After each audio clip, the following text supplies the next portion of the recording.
Most recently, Professor Aziz Bari strayed into the territory of royalty, and he questioned the use of royal power in a particular scenario, and he received a bullet for his pains. Now, one thinks of academics as somehow being privileged, insulated from the kind of cut and thrust of politics, but in Aziz Bari's case, it's not been proven to be true. That in fact, academics are very much part of Malaysian society, and their contributions can hurt vested interests.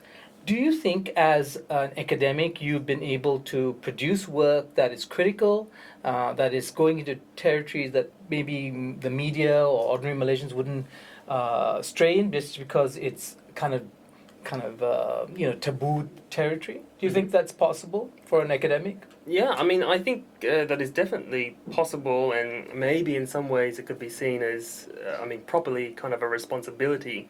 And I mean, depending on what kind of academic you are, because I mean, there are obviously various types. And I mean, for example, my brother is a biochemist, he works on yeast and malaria.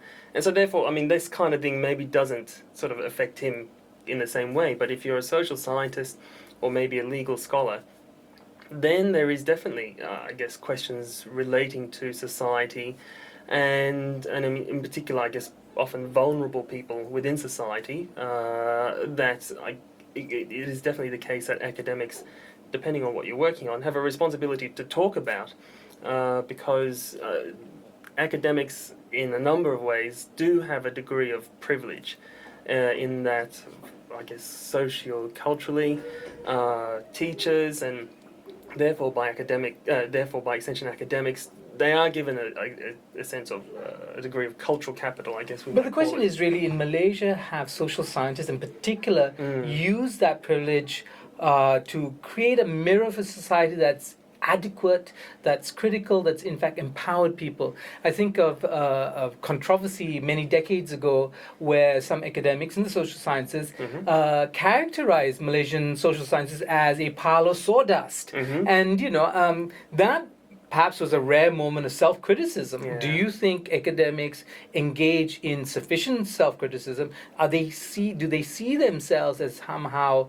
failing the Malaysian public, or is the game really within private and state universities a really professional game, and people are really just trying to get their peer review articles and peer reviewed journals and such, and they don't really care about its consequences or the consequences of their work for the larger public? Yeah, so I think academics are not unlike other fields, for example, lawyers. So, I mean, we both know lawyers who are definitely dedicating their time to social causes, and the same would definitely apply to academics.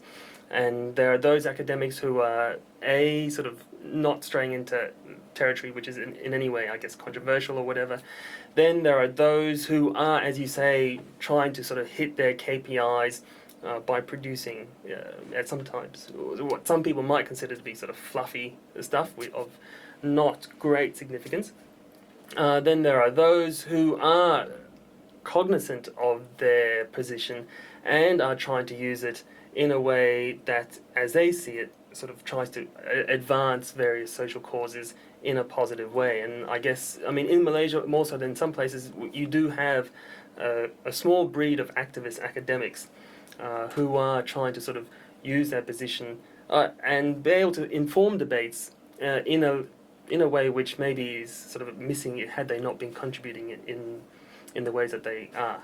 Well, look at the list of books that you've been associated with or produced yourself. You have a book on Islamization, you have a book on policing sexuality, and there's a new book coming up, and we're going to talk about that later. But Islamization, religion in any form, really is kind of like a scary area for people to go into, and sexuality as well.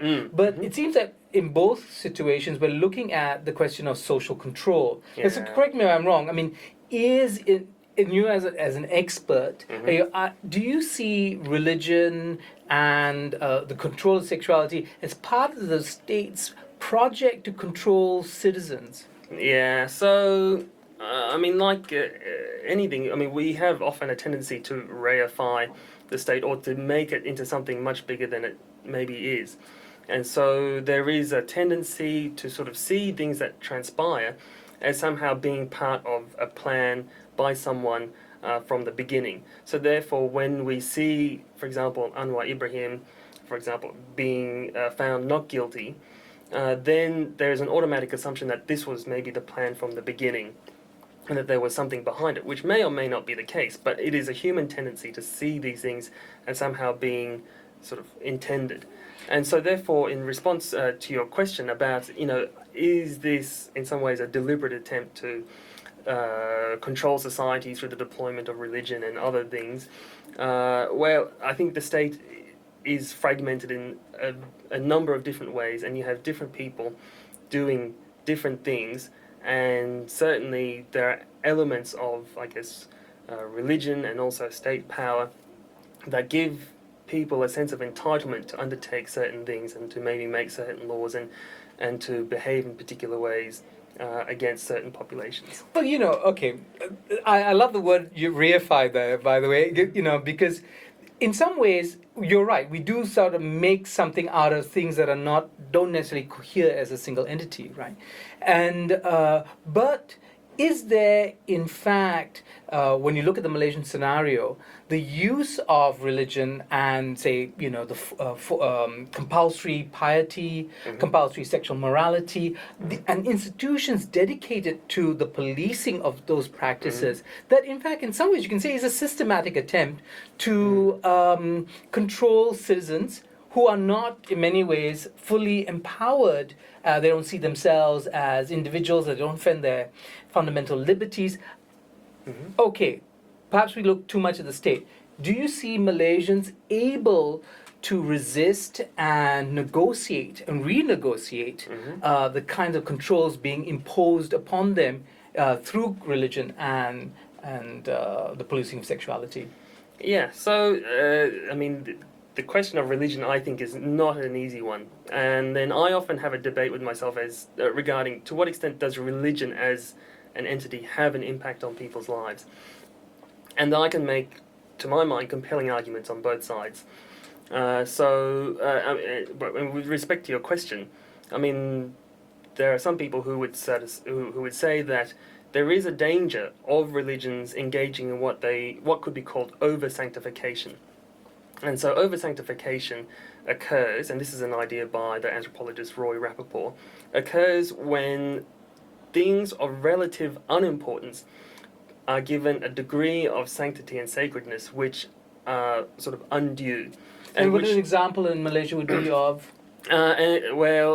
So maybe if I use another example, the one which was used by Roy Rappaport was, I think, three popes previously basically said that the use of contraception was forbidden within Catholicism, and that forbiddenness was of the same level of sanctity that we should also be looking at other aspects of Catholicism, such as the virgin birth and so on.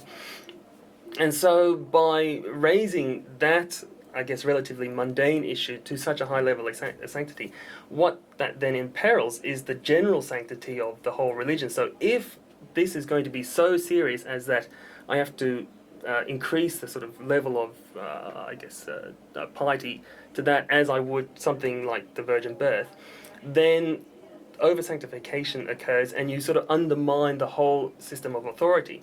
And so the same could transpire in other contexts, conceivably Malaysia, where after a period of time, people sort of begin to sort of question the extent to which things are forbidden that are actually sort of relatively mundane and which should maybe otherwise just be considered as sins.